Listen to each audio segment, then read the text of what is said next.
Welcome to the WCOnline tutorial video. This video is intended specifically for tutors, writing assistants, and student success coaches. There is another video for students on how to use WCOnline that is available on the Lumpkin Student Success Center website. This video is intended to show you how to utilize the WCOnline system to track tutoring appointments, walk-in visits, and other interactions with students. The very first thing that you'll need to do is set up an account. So you'll want to navigate to blackburn.mywconline.com, and you'll want to bookmark this page because you'll be using it a lot. Once you have the page loaded up, it should look like this. It won't say you've successfully logged out of the system. That part won't be there, but the rest of it will all be here and will look like this. So you'll want to click where it says first visit, register for an account. So you'll click that link, and then you'll just want to fill out all of the fields on this form. I have my Chrome set up to automatically fill in my email address. So it has the Lumpkin Student Success Center email address here. It may or may not autofill your email address depending on how you have your Chrome set up, if you're using Chrome. But you definitely will want to use your Blackburn email address. You won't be able to use any other email address to register for your WCOnline account. So you'll provide your email address, your name, your pronouns. You'll answer the other questions that are listed here that are marked with a red asterisk. Those are the questions that are required. You also need to set up your password. Your password, as it says here, needs to be at least 10 characters long. It must have at least one symbol that's not a number. So like an exclamation point, a dollar sign, those are considered symbols. And at least one uppercase letter. You should not use a password that you've already used for another website. You should create a separate password. Down here, you'll see some optional options. So you'll have email preferences. They'll be selected yes by default, except this very last one will be selected no. This is optional. It's up to you, but I encourage you to go ahead and mark yes for this one.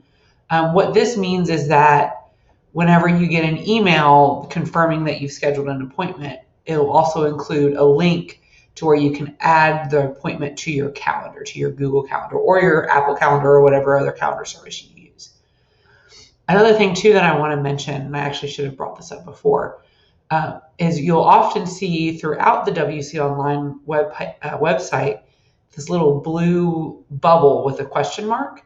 If you hover your mouse over that bubble, it'll give like an explanation of whatever that option is or whatever that question is asking. So if there's anything that you're not sure about or you're like, I don't know what this means, if there's that little blue bubble there, you can hover your mouse over it and get more information. For text messaging preferences, so when you schedule an appointment, and keep in mind that you might use WCOnline not just as a tutor who's meeting with students to help them, but you might want to use it to get help yourself. So if there's another class that you need tutoring support in, or if you want to meet with a writing assistant, you might use WCOnline as a student. So keep that in mind as you're filling out this registration. If you provide your cell number and your mobile carrier here, you can get text message reminders of your appointments. And you'll get these whether you scheduled the appointment for yourself as a student or whether another student scheduled with you as a tutor. The system is a little bit weird in that they send reminders at noon the day before your appointment. So if you schedule an appointment at 1 p.m., you probably won't get a reminder because it's after that noon cutoff. But if you schedule your appointment, and I'm talking about like when the appointment is set up, not necessarily what time the appointment starts, but when you are in the system setting up your appointment. If you set it up before noon on the day before your appointment, you'll get a text reminder. And then you'll want to do the CAPTCHA, which I'm sure you're used to. You've done these kinds of things before where you select all the boxes that have the things. So after you've done that, you hit complete registration, and then you're done. You're actually not done. There's one extra step that you'll have to do, but you're done in terms of the WCOnline system. The extra step that you'll have to do is there's an assignment on the Google Classroom for tutors where basically you just let me know that you've submitted your registration and you're registered for the system, and then I can go in and make you an admin, because you'll need to be an admin to do some of the things that you'll need to do as a tutor or a writing assistant or a success coach.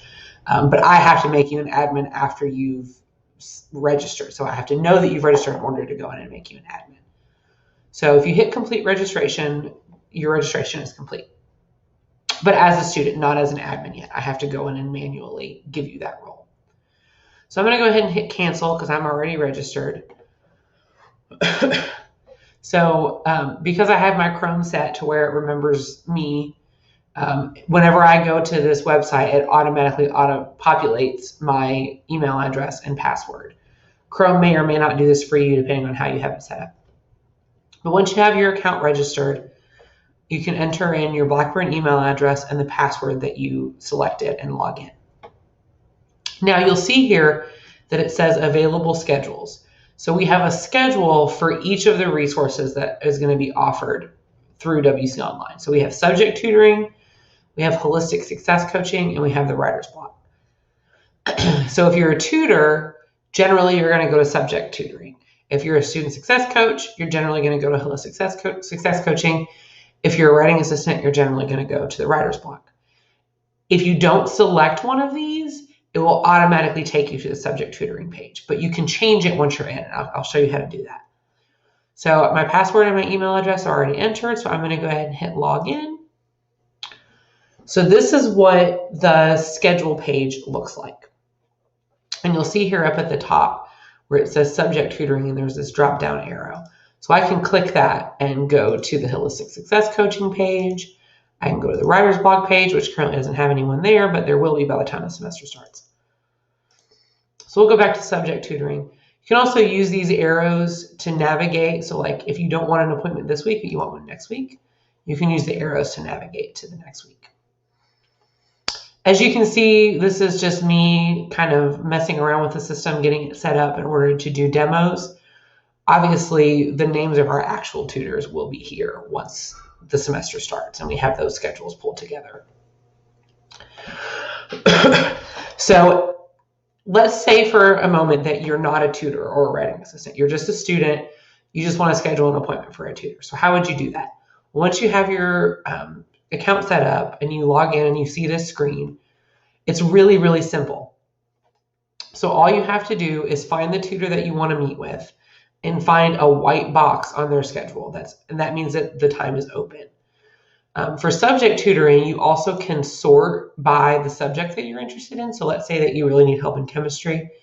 You can go to this where it says limit to, select chemistry, and then it's just going to show you the tutors that are designated as chemistry tutors. It's not going to show you the math and the biology tutors. So that can be really helpful, especially because once the semester actually starts and we have our schedules loaded in here, there's going to be more tutors on the list than what shows right now. So let's say that you want to meet with Tasha, who's the chemistry tutor, at 2 p.m. on Thursday. So all you have to do is just click on that box and then fill out this form. Again, there's some questions that have a red asterisk, so those forms are required. So we need to know what course you're needing help with, obviously. We need to know what instructor you're working with, especially if it's a course that is maybe taught by multiple different instructors. And we need to know what you want to work on during your visit.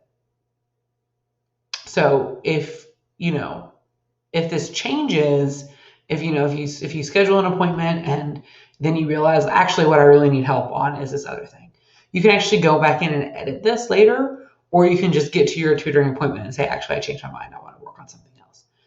And then we also have where you can select where you heard about tutoring. So if one of your instructors said, hey, you should go to tutoring, if your advisor, your work manager, any of those folks encourage you to go to tutoring, let us know so that we have a sense of like how students are hearing about us, because that helps us know where we need to market better. So this is all information that I'm sharing with you, obviously, because you might want to use it as a tutor, but I'm also sharing this with you because students may ask questions about this. They may ask you, why do you want to know how I heard about it?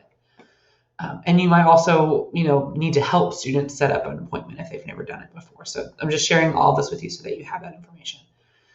This red box here where it says administrative options, you won't see this box until you have the administrator role. So until I've given that to you, you won't see this box at all. And students also will not see this box. So this only is for administrators. It's not for regular students. So once you fill in all these boxes, and you want to make sure that the time at the top and the date at the top are actually when you want to meet.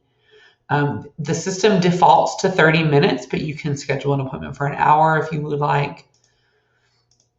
So after you fill out all those boxes, you'll hit create appointment. I'm just to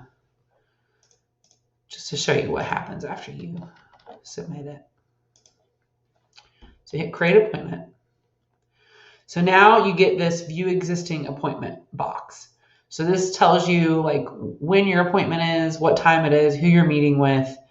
It kind of refreshes you on what you put in the form. I'm going to go ahead and close this now. So you can see on the schedule, we have a yellow box now where there used to be a white box. So what that means is that this is your appointment. You schedule this appointment, it's yours. You'll see up here, there's a blue box. So what that means is that somebody else scheduled an appointment during that time. So that time is unavailable because someone else scheduled during that time. These other boxes, as you'll see, are gray, which means that time has passed. You can't schedule appointments in the past. You actually will be able to as an administrator, which we'll talk about a little bit later. You'll mainly use that for walk-in visits. And typically you shouldn't use it, but there may be a time where you have a walk-in visit and then you forget to actually record the appointment until after they've already left. But in general, you don't want to do that. So gray boxes, appointment time, or the time is in the past. Blue box, it's a time that someone else took. Yellow box is your appointment. If it's a black box, that means that tutor or success coach or whoever is not available at that time. So, whatever their schedule is, if it's black, then that means that's not when they're scheduled to work. They're not available at that time.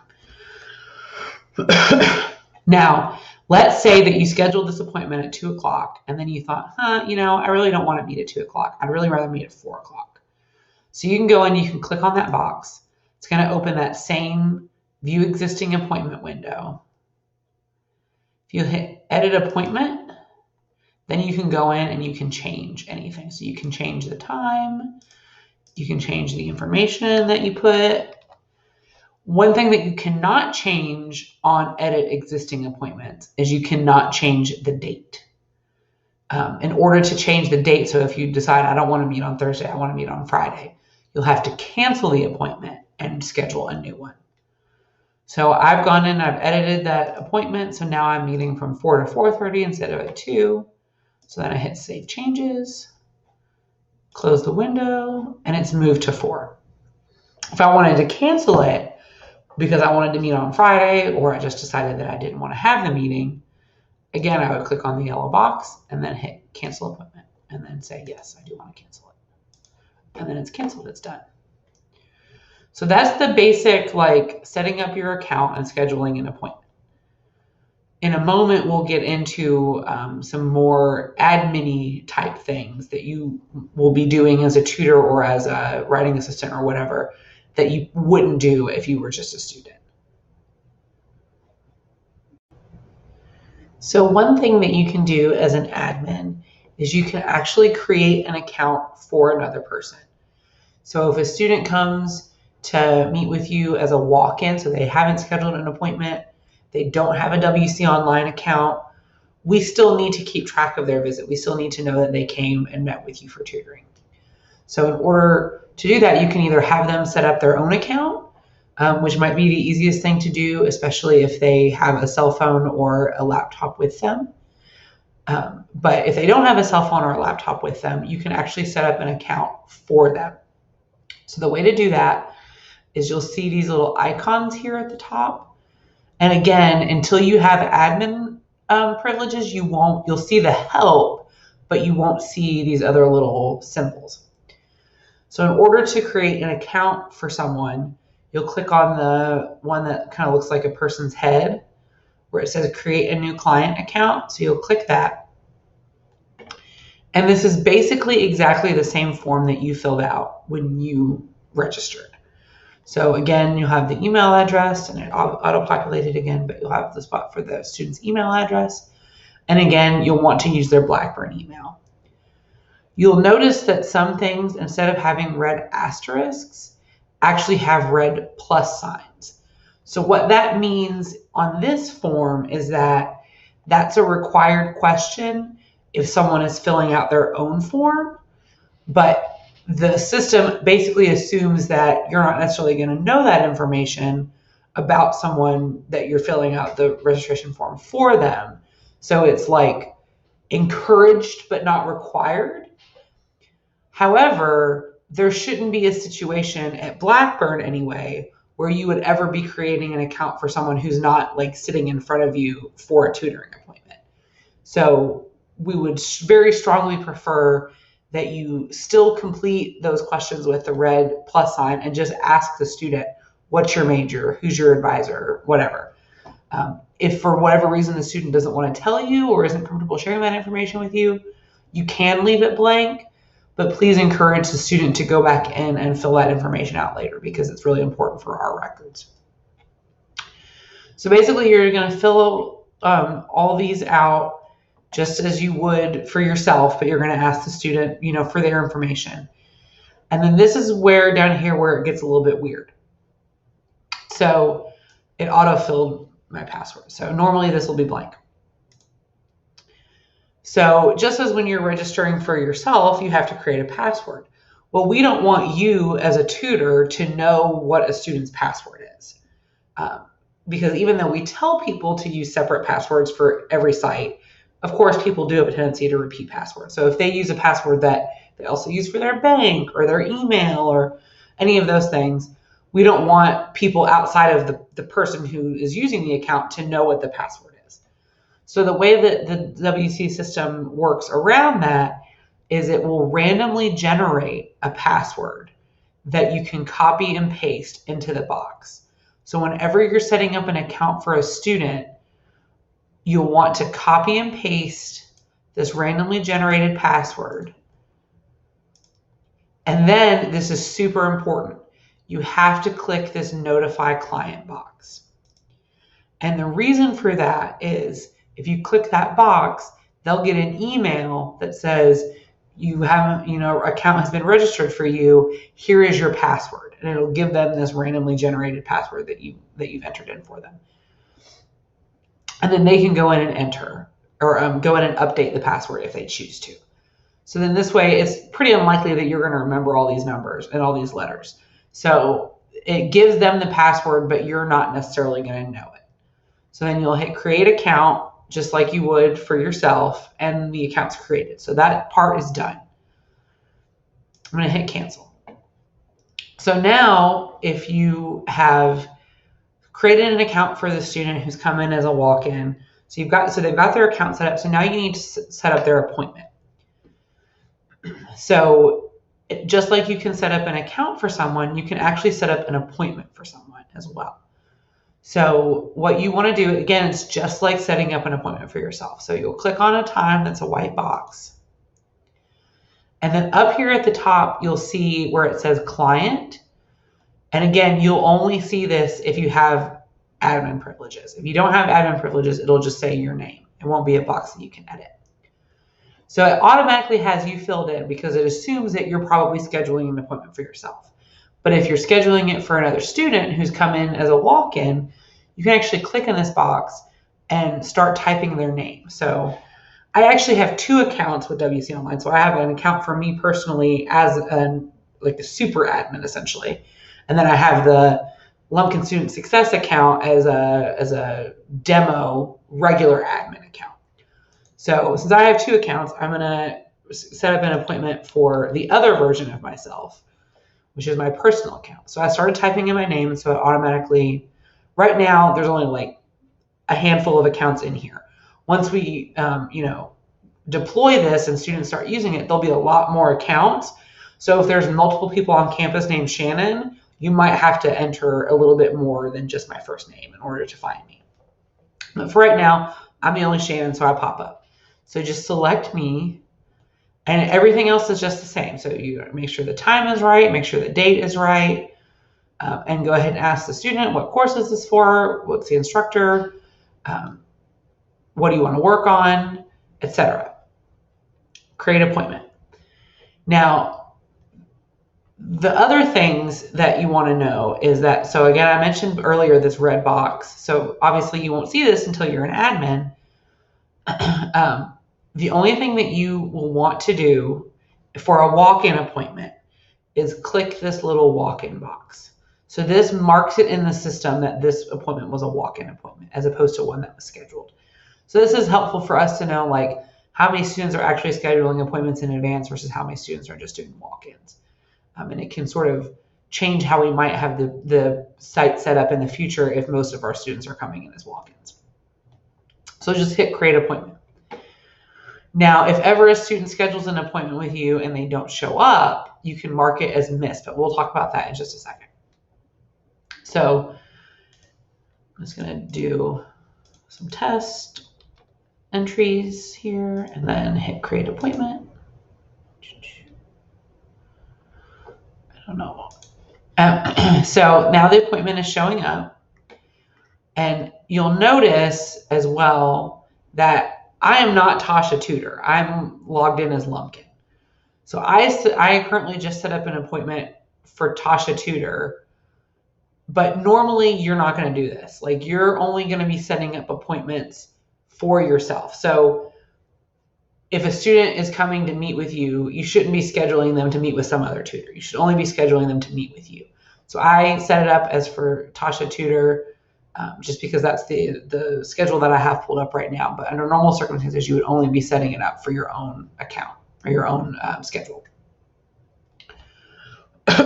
So as an admin, then, so let's say a student ends up not showing up, doesn't show up to their appointment. So you can click on the appointment just as you would normally, to edit it in any other way or for any other reason. And then right up here where it says mark missed, click that button. So then that appointment is marked as a no-show. When that happens, the student will get an email, and you can just hear I just got an email. The student will get an email that says, hey, you missed your appointment. Don't forget, you can cancel or reschedule appointments. Here's how to do that. We don't currently have a no-show policy. So theoretically, a student can schedule and cancel or no-show to as many appointments as they want. But we may revisit that if we're running into a lot of students that are setting up appointments and then not showing up. So if you find that the students are scheduling appointments with you and are not showing to the majority of them, let me know. We'll also be keeping track of that as well. WCOnline has some really great data capabilities, and it can tell us how many no-shows that we're getting. But just give us a heads up just anyway and let us know that if you're having a lot of no-shows. So that's how to set up an account or an appointment for a student, and also how to mark a student as a no-show. So the next thing that I want to talk about is what's called client report forms. And these are a really, really valuable tool that WCOnline has that allows tutors and writing assistants and different academic support resources to share information with each other and also to just kind of keep notes. So basically, when you work with a student, after your appointment is over, you're going to go in and submit a client report form.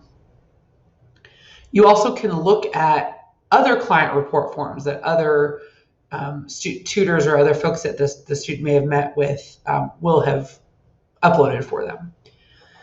So when you're about to meet with a student for the first time, if they've scheduled the appointment ahead of time, obviously if they're a walk-in, you're not necessarily going to have time to do this, but if someone schedules an appointment ahead of time, before you meet with them, it's really helpful if you go in and look at the client report forms that are available. So to do that, you click on the appointment box, just like we've done several times for other things. And then you'll see this little section that says post-session client report forms.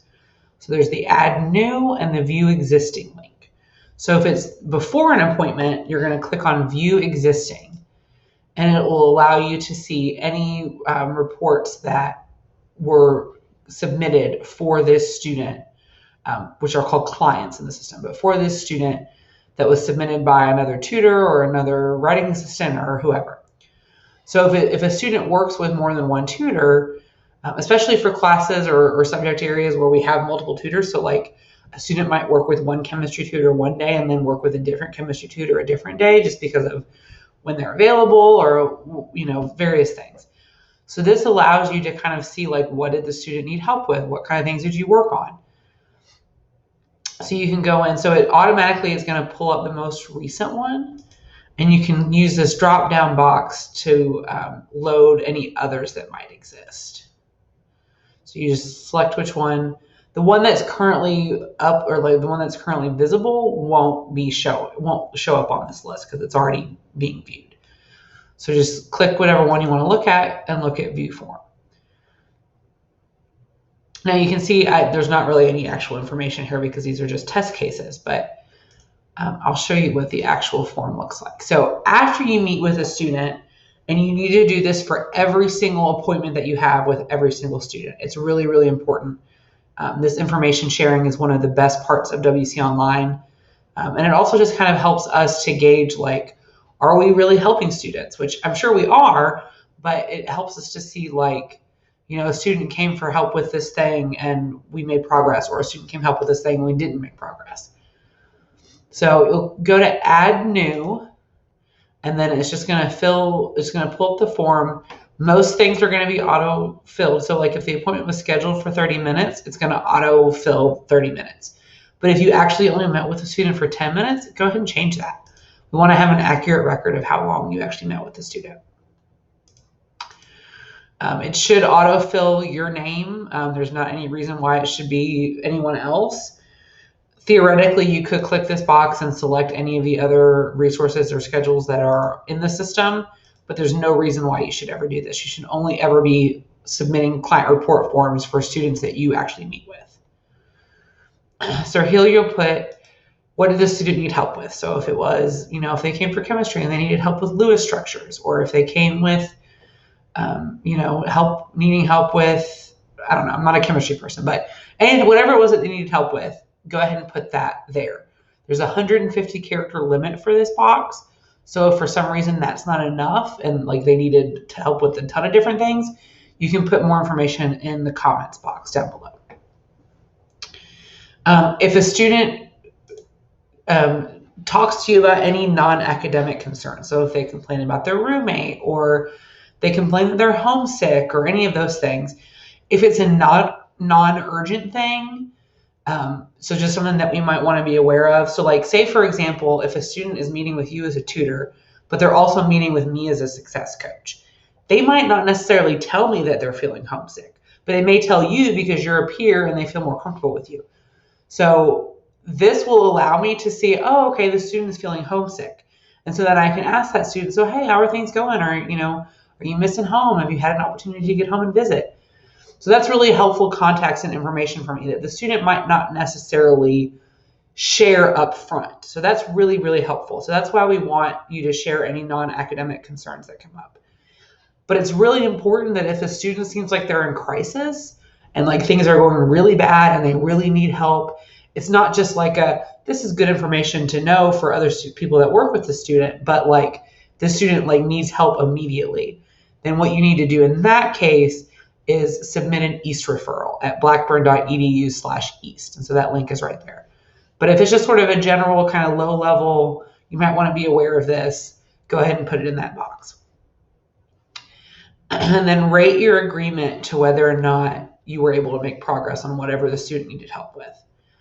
And also let us know if the student scheduled a follow-up appointment. You should always encourage students to schedule a follow-up appointment. Even if it seems like they got their question answered, they may run into other questions later, and we want students to feel like we want to work with them and we want to help them and that they're welcome.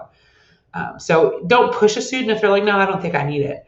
But just encourage the student to set up an appointment. And in some cases, you might want to actually help them and walk them through the process of setting up an appointment, especially if they're a walk-in. And then down here is the comments box. I made it a required question. Just because I feel like in most cases, you're probably going to have at least some kind of comment to make. If you don't have a comment to make, you can just put NA, so not applicable. but it is required, so you'll have to put something in that box. So once you fill all these out, then you'll hit Save Report, and then that'll be available for other people to view who work with that student. So the last thing that I want to talk about in this video is surveys. So we'll be using surveys to help us assess how well we're meeting the needs of the students that are coming to us for help.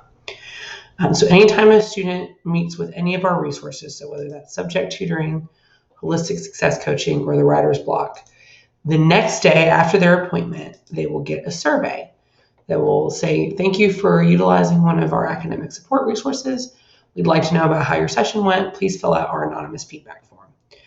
You'll also get this email if you set up an appointment as a client, so as a student who's seeking tutoring rather than as a tutor yourself. You'll get this same email. So they'll click on the link and it takes them to this survey. It's completely anonymous. So the most that we would know is who they worked with. So this box will have a list of all of the different resources and tutors and so forth that we have available. So they would be able to select the person's name. But this is an optional question. They don't have to answer this. We will know what type of appointment they had. So whether it was subject tutoring, writer's block, holistic success coaching. If they attended subject tutoring, we ask them to indicate which subject. This is also an optional question. I had to make it optional because obviously not everyone is going to select tutoring. So this question doesn't apply to everyone who would be taking this survey. I'm hopeful that everyone who does attend subject tutoring will tell us which subject, but we may have some that will just leave that blank since it's optional. So if you've had a chance to look over the best practices for Blackburn tutors or the evaluation rubric, which are both on the Google Classroom, you'll see that this survey really kind of aligns with both of those. So we're trying to gauge whether tutors, writing assistants, and success coaches are utilizing best practices for the most part across the board. So I really want to emphasize that the purpose of these surveys isn't necessarily for us to gauge your individual performance as a tutor. If a student indicates that they had a truly terrible experience, that the tutor was really disrespectful to them and called them names or dead named them or did something that was really inappropriate and unacceptable, then we probably would sort of drill down into that a little bit more. Might want to talk with you about what happened. But for the most part, we're not looking to assess your individual performance as a tutor. We're looking for trends overall and how satisfied students are with their experience, how well they feel that it's meeting their needs. So the first question that we ask students in terms of like actually rating their session is how would they rate their session? So it ranges from excellent down to unacceptable. So if we got a response that said that they rated their session unacceptable, that would probably trigger us to kind of look into that a little bit further and try to figure out what happened. But for anything, better than unacceptable, it's mostly just data for us to get an overall sense of how helpful and how well we're meeting student needs. Students will also tell us whether they plan to utilize this resource again. So yes, no, or maybe.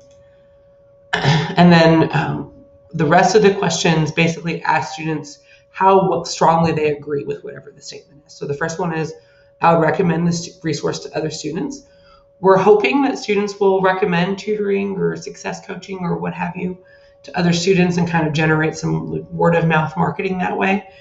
So if a student isn't recommending or wouldn't recommend, we kind of want to know that so we can hopefully find out why. The next question is pretty obvious. The tutor, writing assistant, or success coach I met treated me with respect. Obviously, that's hugely important. Regardless of what your role is, you always want to treat students with respect. Even if they don't necessarily treat you with respect all the time, you always want to be sure that you're treating them with respect. And hopefully that won't happen, but it might. The next question asks, this appointment helped me achieve or get closer to my learning goals. Obviously, that's what we're here for, is to help students make progress towards their learning goals. So we ask the students to kind of rate how strongly they agree with that. The next question is one that is really important. And I think sometimes might get overlooked or might be something that is common for a tutor to forget, especially early on. And that's okay. It's okay if you forget sometimes. It's okay if you make mistakes. We're not looking for 100% perfection all the time.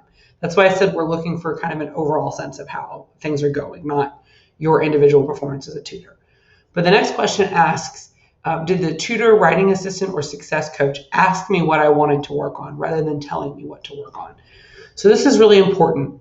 I think, especially when you work with a student for a while and you kind of get to know them and you know what sort of things tend to trip them up, it can be really easy to say, like, I know you're going to struggle with this, so let's work on this today. But it's really important that we always give the student the agency to be able to determine what they want to work on. Even if it's something that you think maybe isn't as important. Now you can tell the student, like, this topic isn't as important. You're probably not going to get asked about this on the test. Maybe we should focus on something different. But ultimately, it's always up to the student to decide what they want to work on. Because we're here to serve the students and to meet the students' needs, not what we think their needs are. Now, of course, there may be times when a student comes to you and they know that they need help. They know that they're struggling, but they don't really know what they need help on, or they don't know, kind of where they're stuck exactly. So you can ask questions. That's when those open-ended questions become really important. You can ask questions and try to kind of help them diagnose. One really easy way to do that is, like, what's the last thing that you remember that you understood, and kind of start from that point and build from there. But you should always be kind of having that conversation with the student and kind of talking them through and helping them decide what they want to work on, as opposed to just telling them what to work on. And then the next question is another one that is really important, but also one that might get overlooked sometimes during sessions. The tutor, writing assistant, or success coach gave me the opportunity to actually practice the things that we went over during the session. So this is really important because most people learn better by doing than they do by just listening or watching someone else do something. And also having them practice really kind of ensures that they understand it. You can think that you understand something when you're watching someone else do it. And then when you go and try and do it yourself, you're like, oh, wait, I missed something. I missed a piece. So that really kind of gives both you and the student a way to check, like, do they actually understand this? It also makes it easier for them to then practice it again alone outside of the tutoring session. We don't expect that tutoring is going to be, the magic bullet that every student goes to tutoring and they automatically get an A and they don't have to do any work outside of class. Fortunately, it doesn't work that way. The students are going to have to continue to work and continue to practice outside of the tutoring sessions and outside of class. So having them practice with you, where you can kind of say, like, oh, great, you're on the right track, or, oh, it looks like you missed a piece there, can make it a lot easier for them to practice than when they're away from you and they're practicing on their own. The very last question is just for comments or suggestions. It's an optional question, so students might not necessarily put something there, but hopefully if they say that a session was unacceptable, hopefully they would give us some more information about why in this box.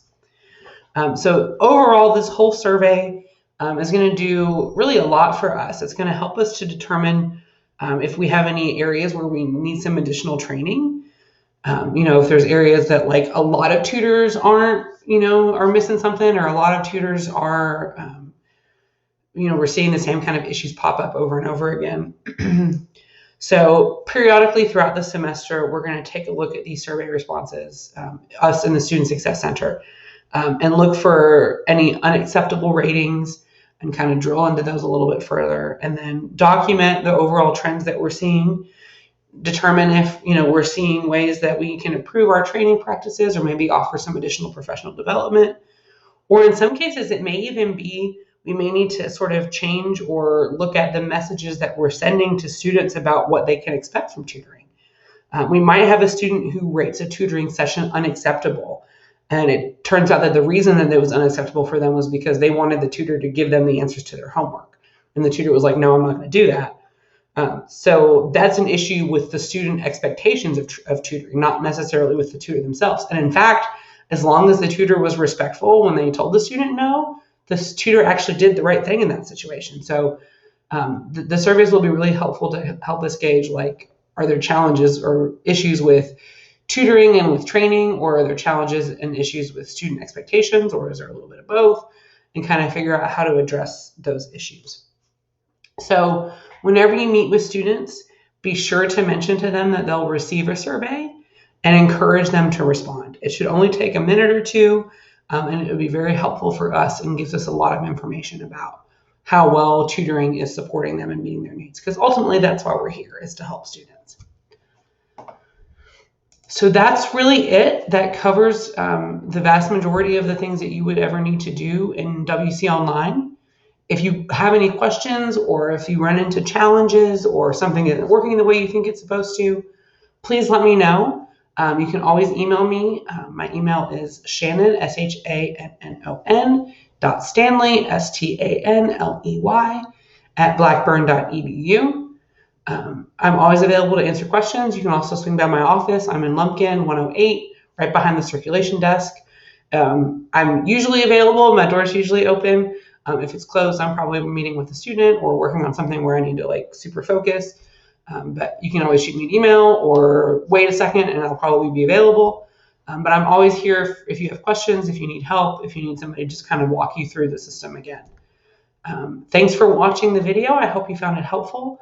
There's also a written manual on the Google Classroom. So if the video wasn't helpful, or if you want to just kind of quickly remind yourself on how to do something, the written manual is probably the best place.